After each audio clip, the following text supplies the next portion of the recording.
Coach? Hey, good day preparation here for us, and excited to get on the plane tomorrow and go play a really good football team. But it's been a good week of preparation, so I'll open it up. We'll start with Vince. Josh, a lot of coaches say teams make their biggest improvement between the first and second game. Is that something you believe in, or is that out of the coaches, what coaches are supposed to say? Well, a little bit of both. You can make your biggest jump from week 1 to week 2. You should make huge jumps, just in communication, understanding of expectations. Your young players that are in your program for the first time, from the lead up to kickoff to what it feels like and looks like during the course of the game. As a staff, you continue to get in sync and work through some of those issues. It should be a week where you gain a bunch, but you can gain a bunch at any point during the season too. And our work habits and our preparation have been really solid this week, and we got to finish it the right way. We understand what we're getting into. It's a really good football team. They're tough, they're physical, they're smart, they're mature. We got to go, not do anything extraordinary, but do the ordinary things at a really high level. Austin.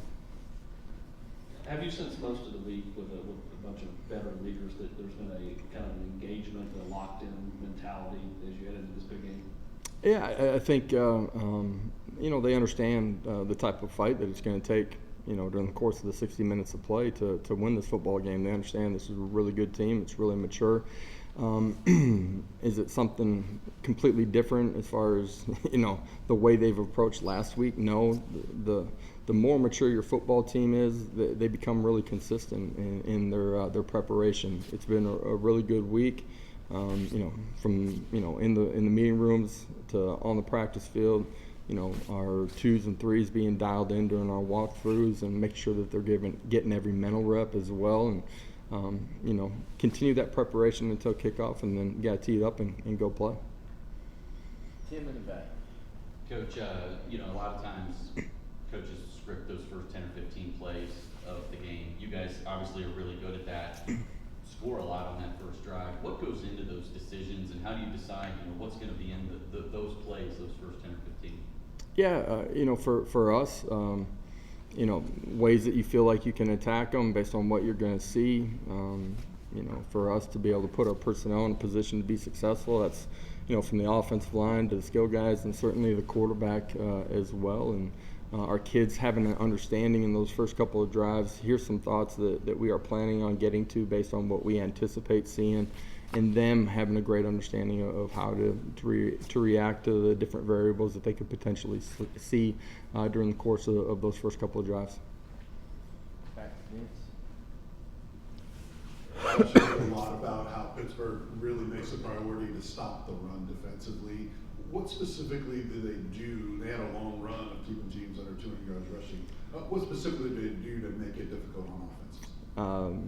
First of all, their personnel is big, long, and athletic and physical. And I'm just talking front seven. I don't care what formation you're in. I mean, they're going to load the box on you.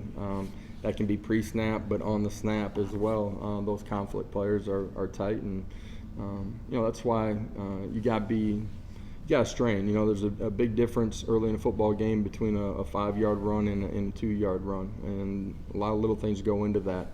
You got to win one-on-ones on the outside during the course of this football game too, and that dictates how the game unfolds, but certainly how you play in third down situations. This is a really good team in third and long, and we got to try to stay in more manageable third downs against them. Rob. Drew and Cedric have to be two of the most physical, these imposing receivers on the outside. Walker's a big guy. Just how do you feel? You just mentioned winning one-on-one matchups on the outside. How confident you feel in your guys' ability to do that this year with your personnel? Yeah, we trust both of those guys. They are big, strong, and physical, and play that way as well. It will be different than it was last week for those guys, though. You're going to see a bunch of press man out on the outside, and you got to be able to get off of their jam technique, and then you got to be comfortable with the body, in your hip or on top of you the entire day, and be ready to go make those competitive plays. But we do trust both those guys. Brent. Josh, it's unusual in a non-conference game to have played against a team basically 4 straight years as you have, and Coach Narduzzi had. Is that an advantage, disadvantage, either way? Does it help preparation? How is it with, given the familiarity you two have, even though you're not in the same conference? Yeah, there is familiarity on both sides of it for both programs. It gives you some understanding of the personnel, I think, as much as anything. Schematically, things are going to subtly change on both sides of the line of scrimmage, and that's played out in the previous 3 contests. And being able to adjust during the course of the ball game, based on the differences that you're seeing, will be ultra important in this one too. Patrick. Coach, a couple of your players earlier in the week talked about how last season's game went, left a bad taste, that was in the back of their minds this week started. Are you good with your players using that as motivation, or having maybe sort of, I don't want to say revenge factor, but that being something that gets them going this week? Yeah, sure. Whatever gets them in the building to watch more tape, I'm all for it. Last year's game has nothing to do with how this week plays out. The first play doesn't dictate what happens on the second play of the game either. So, but certainly, there's a sense of urgency and understanding what we're getting into, and I think that's led to a really good week up until this point of preparation. Zach in the back. Josh, you talked about avoiding 3rd and long on offense. I guess, what are the advantages and disadvantages of kind of slowing that offense and that tempo down, looking over the sideline, kind of making sure everything's all good on a situation like that?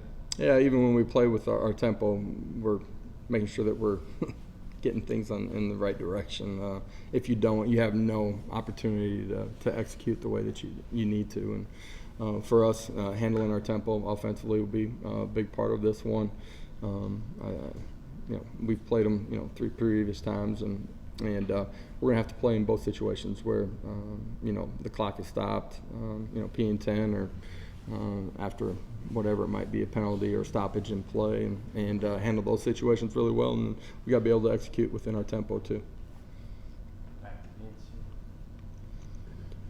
Coach Halsley was talking about the trust that Hendon Hooker has earned with you guys, and if he doesn't like a play, that you guys will toss it out and make sure he does things he's comfortable with. Can you expand upon that circle of guys that are contributing to your game plan and that trust factor amongst you guys? Yeah, I think the longer you're with the quarterback and the more understanding of what you're trying to do and why you're trying to attack a defense that way, there's more trust from him too, and if there's something new that's going in the game plan, he can understand the reason why behind it, and probably feels more comfortable than he necessarily would when he's young inside of your offense. And so I think it's a two-way street. For us offensively, from Coach Golish to Glenn Ellerby to our entire offensive staff, Coach Halsley, I think we have a much better understanding than we did a year ago at this time. Who is our personnel? What can they execute? And how do we put them in a position to be successful? Any other questions? Patrick? It's like a lot of games are decided along the line of scrimmage. This one seems like it will be too, with what they do on both sides of the ball. How do you as a staff need to relay that to your offensive and defensive lines this week, or do they kind of know the challenge they're up against? They understand the challenge that we're up against on both sides of the line of scrimmage. All right. Guys, appreciate it. Have a great afternoon.